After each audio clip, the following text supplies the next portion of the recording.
in the village of Balbari, where the red earth was warm and baobab trees stood like ancient guardians. People believed that every object had a spirit. The elders taught that the wind carried stories, and the rivers remembered every footstep. It was in this village that a young girl named Amina made a discovery that would change her life forever. Amina lived with her grandmother Zola in a small clay house. Zola was a wise woman, healing with herbs and telling stories that made children forget their hunger.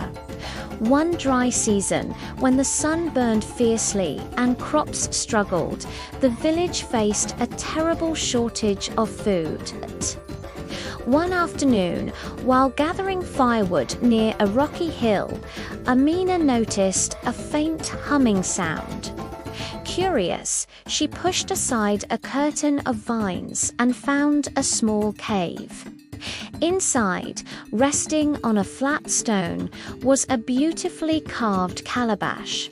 Its surface shimmered with patterns like dancing flames. As Amina reached out to touch it, the humming grew louder. She hesitated, remembering her grandmother's warning. Not everything hidden is meant to be taken, but something about the calabash felt warm and welcoming. She gently lifted it.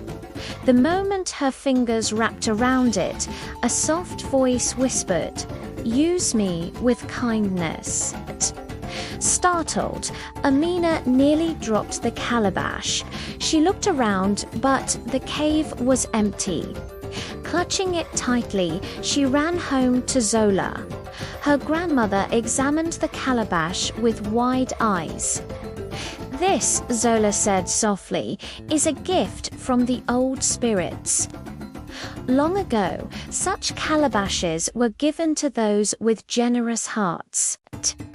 That evening, Zola placed a few grains of millet inside the calabash and covered it. When she opened it again, it was filled to the brim with fresh, steaming porridge. Amina gasped in amazement. Word of the magic calabash spread quickly. Soon, villagers came to their door with empty bowls. Amina and Zola shared the food freely. Children laughed again, and the elders blessed the girl for her kindness. Among the villagers was a boy named Jabari who admired Amina's generosity. He helped her carry bowls and distribute food. But not everyone was pleased.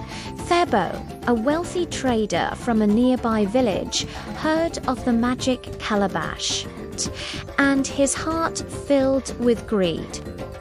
One night, Thebo crept into Amina's home and stole the calabash.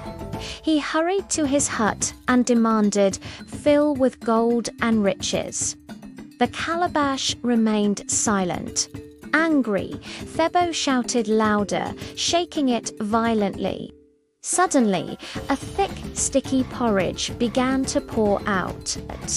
Faster and faster. It flooded his hut, spilling into the street. Thabo tried to stop it, but the more he struggled, the more it flowed. The village awoke to chaos. Porridge filled the pathways, trapping Thabo in a gooey mess. Amina and Zola rushed to the scene.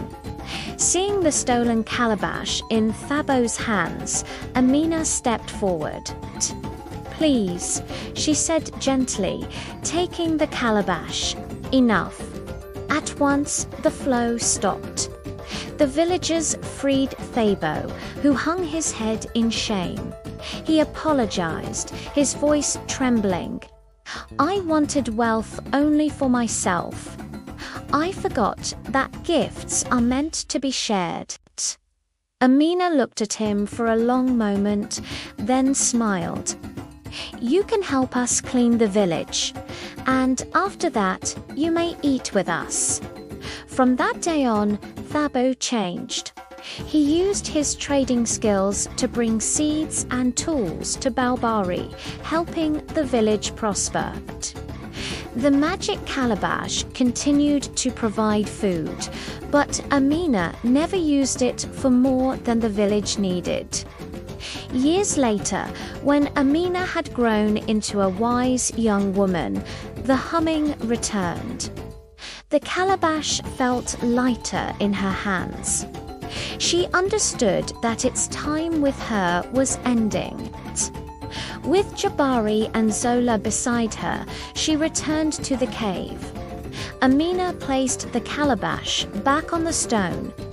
"Thank you," she whispered. The cave filled with a warm glow, and the calabash's voice spoke one last time. "Kindness is the greatest magic." Amina left the cave with a peaceful heart.